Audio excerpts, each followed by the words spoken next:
Buenos días, estamos aquí en el programa de cambio, en el debate, y pues recién entramos el año y con sorpresas grandes. De repente, por ahí el día 21, bueno, 22, aparecen en los medios que más de 40,000 zapatistas se presentan en 5 comunidades, en 5 cabeceras municipales. Y bueno, ¿qué impresión te dio para ti? Tenemos aquí, perdón, al doctor Eduardo Nava, él es colaborador de Cambio de Michoacán, él es doctor en Ciencias Políticas de la UNAM, y aquí también tenemos una compañera de la UNAM, tenemos, de modo, les tenemos que invitar a los Pumas. Ella está aquí en el Campus Morelia, es estudiante del Campus Morelia, y de maestría, ¿verdad? Entonces, pues, ¿qué les, qué les dio esta primera aparición del EZ con sus bases de apoyo en los 5 municipios? Bueno, no podemos desligar esta gran movilización que realizó y que se vio como un esfuerzo muy importante el día 21 de diciembre, del cambio de gobierno que se dio a nivel federal y del cambio de gobierno estatal en Chiapas.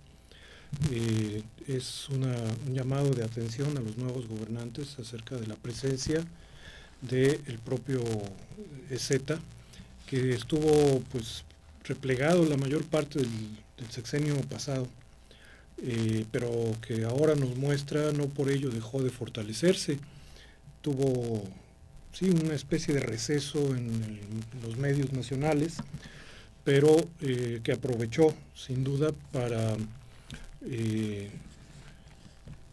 fortalecer su estructura interna ahí en las comunidades rurales en donde tiene mayor presencia, en los altos y en la selva de Chiapas.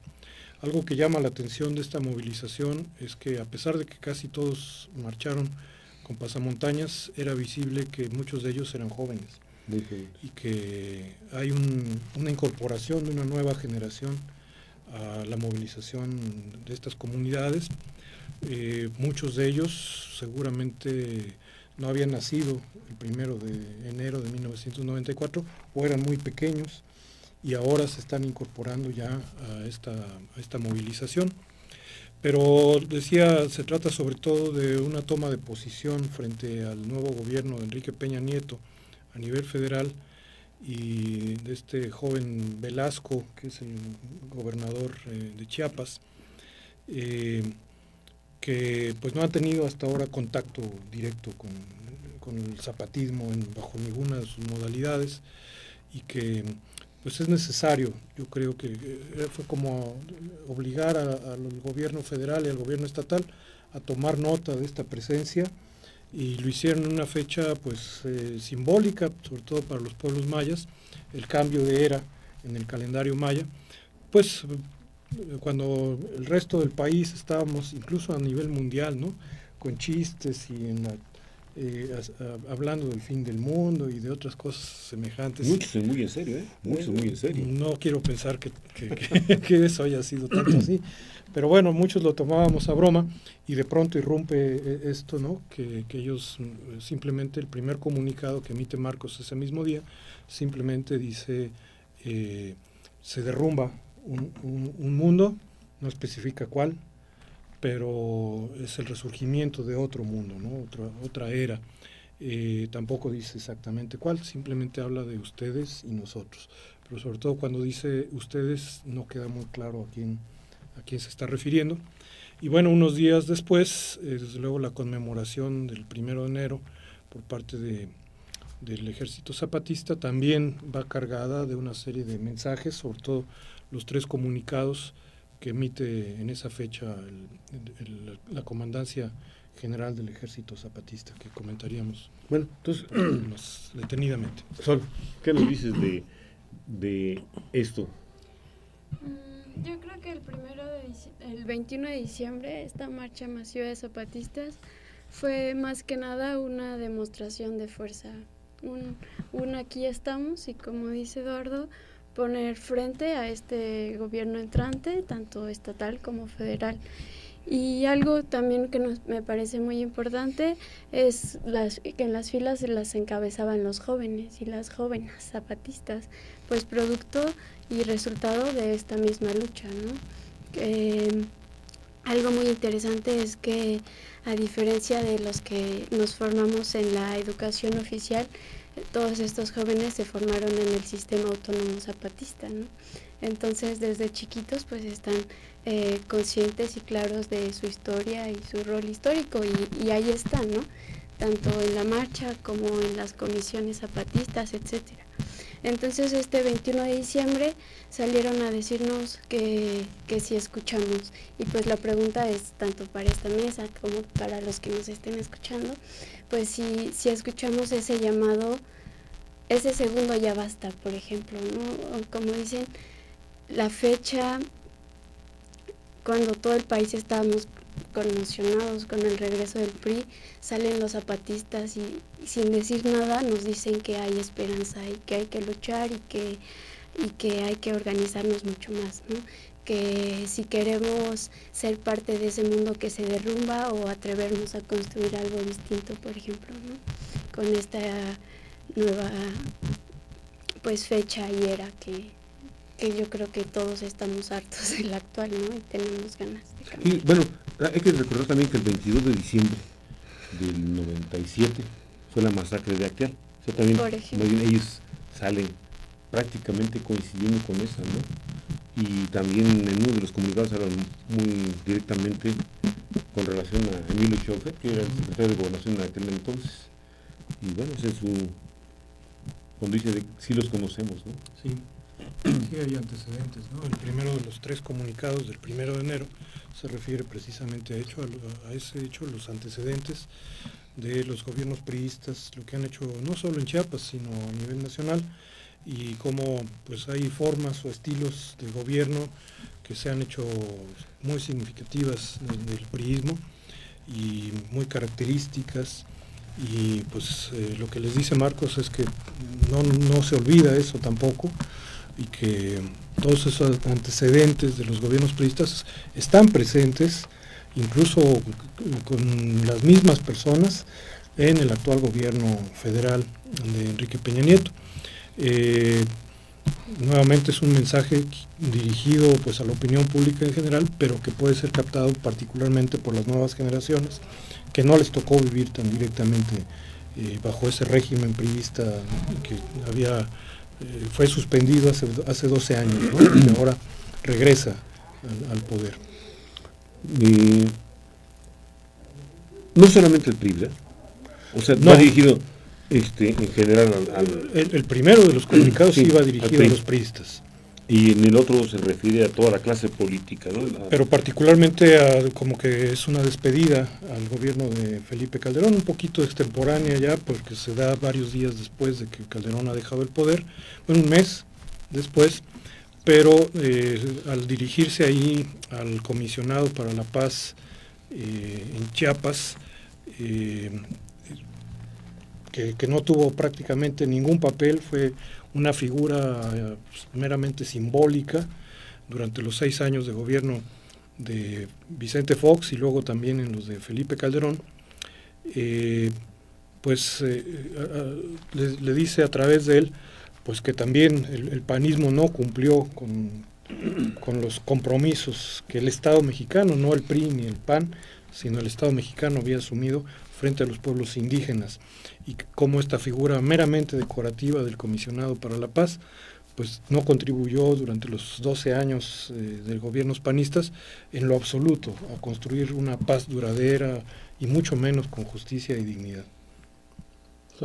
Definitivamente no fue solo contra el PRI, precisamente en ese comunicado salen a decirle tanto al PRI como al PAN, como al PRD, como al PT, incluso contra el futuro partido de Movimiento por la Regeneración Nacional, que por más que se han dedicado a desacreditar al zapatismo y atacarlo tanto militar como política como socialmente, pues ahí está, ¿no? Por eso decía yo la importancia de hacernos presentes frente a toda esta, como decía el compañero hace rato, como receso que se habían tomado en los medios de comunicación.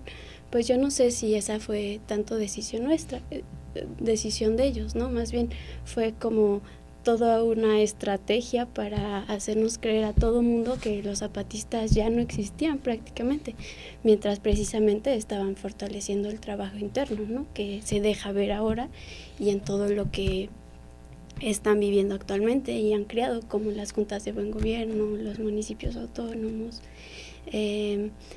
Yo creo que recordarle un poco también a la audiencia que de los comunicados de los que estamos haciendo referencia están disponibles en la página de Enlace Zapatista, porque a lo mejor podemos hacer confundir un poco a todos, ¿no? Diciendo en el primero, en el segundo, en etcétera.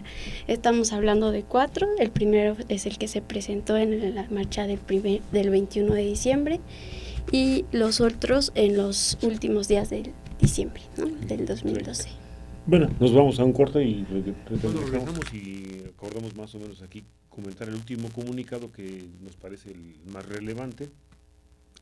Es aquel que va dirigido a los pueblos del mundo, fundamentalmente a los pueblos del mundo. Los otros iban dirigidos a un personaje del PAN, Luis H. Álvarez, el otro iba directamente, prácticamente con el PRI, ¿verdad? Es decir, bueno, sí los conocemos, y es un tercero donde tiene unos planteamientos para un posicionamiento para la sociedad, ¿no? Entonces, ¿qué nos puedes decir de esto, Eduardo? Bueno, sin duda es el más relevante, es el único de los 3 comunicados del día 1 de enero o del 31 de diciembre que es firmado por la Comandancia General del Ejército Zapatista, el Comité Clandestino Revolucionario Indígena, y esto le da mayor relevancia porque no aparece firmado exclusivamente por el comandante Marcos, como otros comunicados que son, digamos, más polémicos. Pues este es de fijación de posiciones y efectivamente va dirigido a los pueblos en resistencia, a las organizaciones sociales, tanto en México como en el mundo. Y es una especie de desideratum, un pequeño programa inmediato de acción que tendrá que concretarse en un corto plazo, supongo yo. Implica, por ejemplo, retomar el papel dirigente que el zapatismo ha tenido desde sus orígenes sobre el Congreso Nacional Indígena, que es el primero de los puntos. El Congreso Nacional pues no ha dejado de existir, igual que el zapatismo, siempre ha estado allí, pero no cabe duda de que hay menos organicidad, que están un poco más dispersos y que ha carecido de una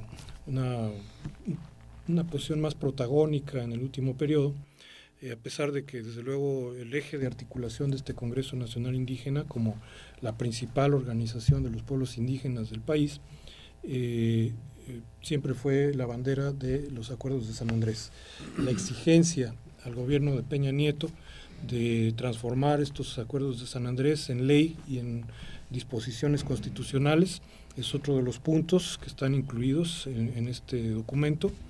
Es recordarle a Peña Nieto que fue precisamente un gobierno priista, el de Ernesto Zedillo, quien incumplió con los acuerdos firmados ya por sus representantes con el Ejército Zapatista y con el Congreso Nacional Indígena en su momento.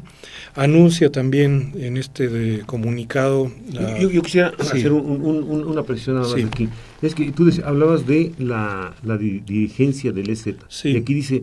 Reafirmamos y consolidamos nuestra pertenencia al Congreso, o sea, como uno más. No es como la dirigencia, sino es bueno, uno más. Pero para los efectos políticos reales es claro que el EZ siempre tuvo un papel dirigente sobre el Congreso Nacional Indígena, aun cuando no aparezca así de manera formal, pero sí, vaya, no es una entre varias organizaciones, sino la principal en torno de la cual se formó el propio Congreso Nacional Indígena.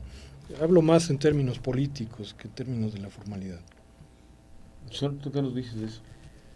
Sí, rescatando esta última parte, como hemos tenido oportunidad de comprender o intentar comprender un poco lo que es este Congreso Nacional Indígena, pues más bien no estamos hablando de organizaciones o en sí, sino de pueblos originarios, ¿no? Como sentarnos aquí, personas de muchos pueblos originarios y como ser una red y cada quien hacer su trabajo en sus comunidades, y es congreso cuando nos sentamos, dicen los compañeros, ¿no? Entonces ahí tienen, creo que más claro que muchas otras organizaciones, los principios de horizontalidad, etcétera, ¿no?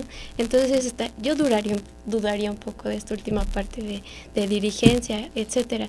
Yo más bien rescataría que en este comunicado es una gran respuesta a lo que se ha estado diciendo del zapatismo en los últimos años, de estar aislados, ¿no? Es que los zapatistas se encerraron en Chiapas o se aislaron o Yo quisiera, etcétera, ¿no? que a lo mejor, yo tengo entendido que tú asististe a algunos congresos del Congreso Nacional Indígena, o sea, reuniones del Congreso Nacional Indígena en algunas partes del país.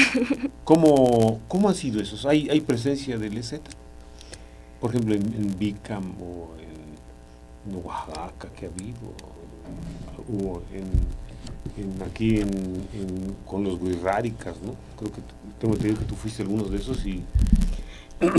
No, definitivamente el CNI ha seguido avanzando tal como fue el acuerdo de llevar en la práctica los acuerdos de San Andrés, ¿no?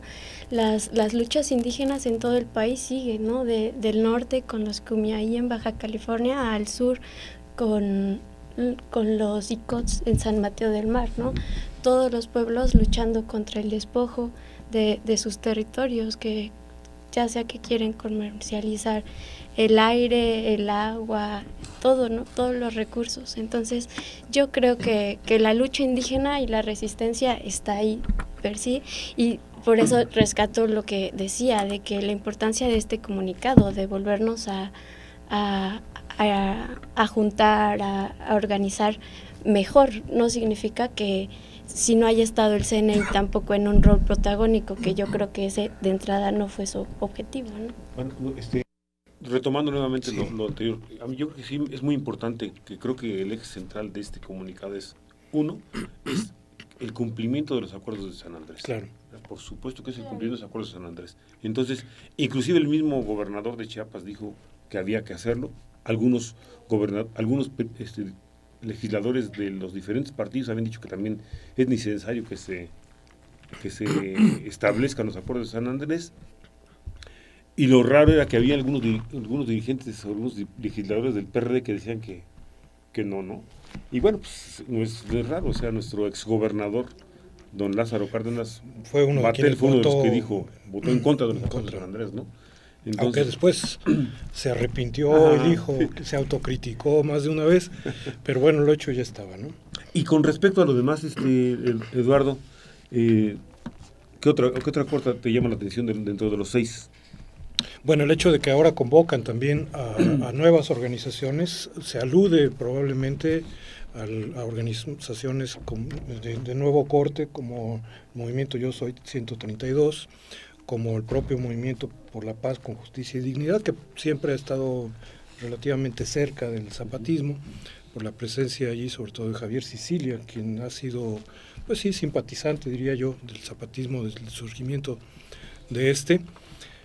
Quizás no sea un movimiento tan homogéneo y hay varias expresiones dentro de él, pero sí es claro que entre ellas hay quienes simpatizan con el zapatismo, y en este caso se trata no solo de retomar el trabajo que inició en 2006, cuando el recorrido de la otra campaña por parte de la dirigencia zapatista, cuando pues se comenzó a formar una red nacional de organismos pequeños, grandes, pero todos sectores de alguna manera en lucha, en resistencia, y fue un trabajo que quedó inconcluso, podría decir yo, cuando los zapatistas se repliegan nuevamente a Chiapas. Creo que esta va a ser la parte quizás más difícil, retomar todo el trabajo que se tenía en 2006. Mucho de esto se desgastó, ha pasado en estos últimos 6 años muchas cosas, y creo que pues ya en gran parte no existe ese trabajo que se había comenzado a construir en 2006. Y retomarlo pues será un poco difícil, pero también creo que una parte de eso sí es recuperable por el zapatismo, ¿no? Lo que representa la otra campaña. A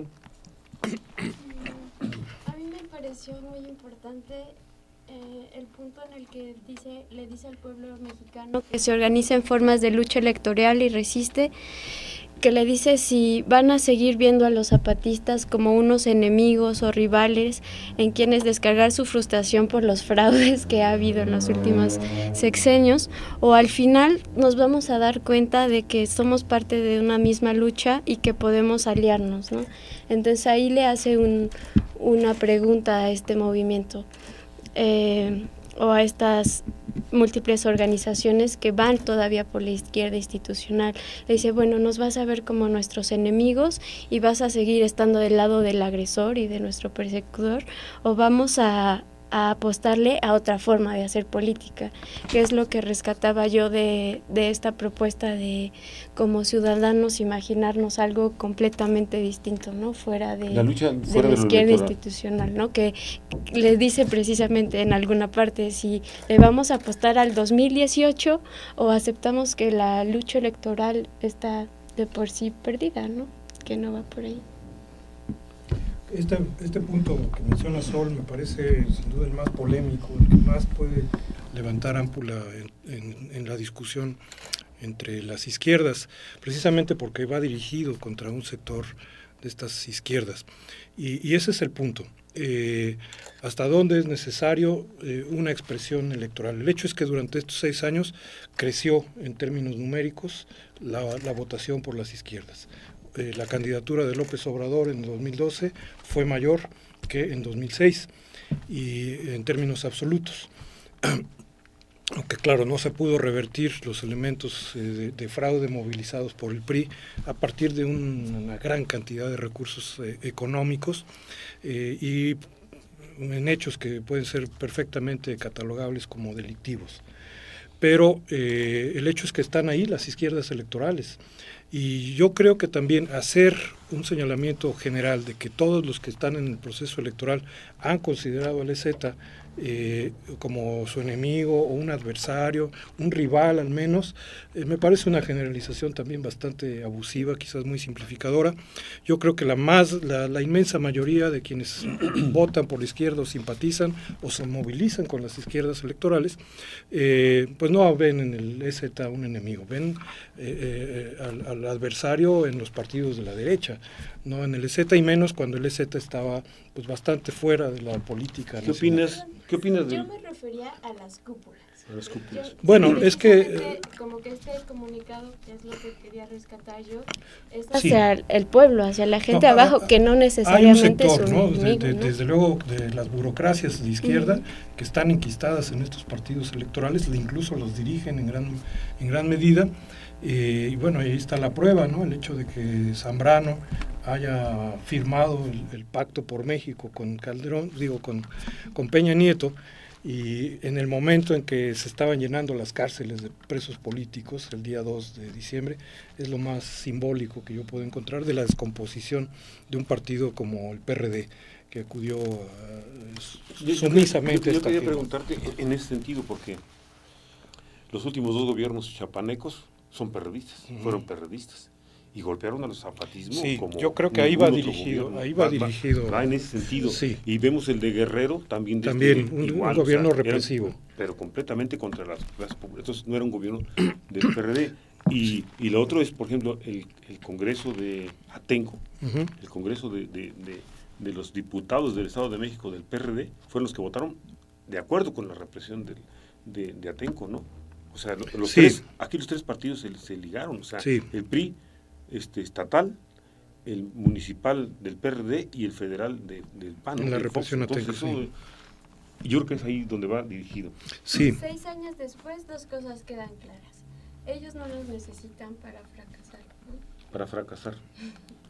Sí, esa se refiere, me imagino, a los malos gobiernos, ¿no? Pues sí, no se refieren a los tropiezos electorales de las izquierdas. Nosotros no los necesitamos para sobrevivir, ¿no? Claro. La pregunta es esta, si basta con sobrevivir. Sí. O sea, ¿cómo impulsar el avance del movimiento? Y ahí no se trata simplemente de sobrevivir como lo han hecho durante los últimos 6 años, sino de que en el en el periodo inmediato haya un avance real de las izquierdas a nivel nacional y en particular en Chiapas y en particular también en cuanto a los derechos de los pueblos indígenas. Oye, Eduardo, yo te quisiera hacer una pregunta. Yo le he hecho a varias gentes y realmente creo que ahora me encuentro con una gente que, bueno, lees cosas internacionales, tienes una... En el mundo, ¿qué experiencia positiva nos han dado los partidos, históricamente? O sea, que tú digas, el partido fulano de tal parte en tal país ha gobernado, está gobernando bien, y después, ¿qué ha pasado? O sea, me estoy imaginando el que tú quieras, ¿no? El de los comunistas chinos, o el de los comunistas soviéticos, o el de los comunistas polacos, rumanos, húngaros. Quizás se puedan encontrar, yo creo que sí se encontrarían experiencias más o menos aisladas, pero sí hay, desde luego... El de Vietnam, etcétera. Por supuesto, ¿no? Y el hecho de que las izquierdas, desde las tribunas parlamentarias, pues han defendido también, al final de cuentas, derechos de la población. Muchos derechos que hoy disfrutamos difícilmente se hubieran podido conseguir solo con la movilización callejera y no sin la expresión parlamentaria de alguna manera, ¿no? Yo creo que ese es el punto, hasta donde necesitamos también avanzar en esos espacios de poder para defender los derechos de la gente. Pero algún país donde digas, bueno, sí, como la izquierda ha tenido un papel pues, relevante, Italia, por ejemplo, ¿no? Bueno, yo me acuerdo de Togliatti, de Marchand, ¿no? Etcétera, ¿no? Pero esos comunistas, Francia. Esos comunistas los fueron cooptados por el capital. Sí, a la larga, pero entonces, no quiere decir que toda su lucha haya sido inútil, ¿no? Pues yo creo que si estamos igual que hace, hoy los italianos o los franceses están igual que hace terminada la Segunda Guerra Mundial, pues estamos igual, o sea, no se avanzó un cachito o un avance aparente. No, insisto, yo creo que sí hay derechos que se han consolidado. Sí. Y que las izquierdas en general, a través de sus propias expresiones electorales, han contribuido también a... ya nos va a correr Giovanni. Sol, me estás platicando un minuto para que digas ahora tu experiencia que fuiste a dónde. A ver, platícanos, no estoy muy claro lo que me estabas platicando hace rato. Frente a toda esta como poca claridad de experiencias que digamos, no es que sí va por la izquierda electoral, resurge y está ahí la propuesta de un mandar obedeciendo, por ejemplo, ¿no? De que seamos capaces como sociedad moreliana o citadina o en las mismas comunidades de imaginar un gobierno diferente, ¿no? Un gobierno que no imponga, sino proponga y nos consulte a todos cualquier proyecto que se vaya a hacer, ¿no? Que tengamos capacidad de imaginar, porque ya ahí está ahí en las comunidades autónomas zapatistas, servidores públicos que no cobren, ¿no? Por ejemplo, un sistema de educación diferente. Que nos enseñe nuestra historia, donde nosotros mismos o los mismos pueblos, comunidades decidan qué aprender y cómo hacerlo, ¿no? Un sistema de salud como eficiente, digno. ¿Dónde fuiste? Todo un sistema organizacional diferente y múltiples propuestas que hay alrededor de todo el mundo, que estuvo en San Cristóbal de las Casas, el segundo seminario de análisis y movimientos antisistémicos, que también está disponible en internet. Entonces, todas múltiples experiencias muy diversas, porque la idea nunca ha sido replicar como lo están haciendo los compañeros zapatistas, ¿no? Sino alternativas verdaderamente como diferentes que logren surgir de abajo para arriba con el consenso de todos, sin excluir o segregar a ciertos grupos diferentes, ¿no? Más bien es como sentarnos a hablar y decir, bueno, sociedad, ¿qué queremos? ¿Estamos contentos con este actual gobierno, con los proyectos de la Loma, con estos gobernantes que están vendiendo todo lo que pueden, ¿no? O sea, privatizando la calle, el agua, el aire, todo lo que necesitamos para sobrevivir, ¿no? Entonces, yo creo que aquí está la propuesta de volvernos a sentar, de volvernos a tomar de las manos, de seguir caminando y de pensar entre todos, porque definitivamente esto no es un plan a seguir, lo que nos pretestan los zapatistas, ¿no? Nos presentan una propuesta de, bueno, pues hay que ver qué hacemos y cómo lo hacemos y que sea... Ya van 6 propuestas, ¿Mm? 6 declaraciones son propuestas, a ver qué hacemos. Esta es una propuesta más para ver qué hacemos, ¿no? Entonces, para olvidarnos, yo creo que de viejos malentendidos, no sé, pero para organizarnos mejor, para cambiar lo que actualmente vivimos, que yo creo que así seas de izquierda o derecha, la gente normal, común y corriente, como todos nosotros, Giovanni, que nos va a cortar. estamos hartos, ¿no? Yo creo. Bueno, Eduardo, muchísimas gracias. No, pues gracias.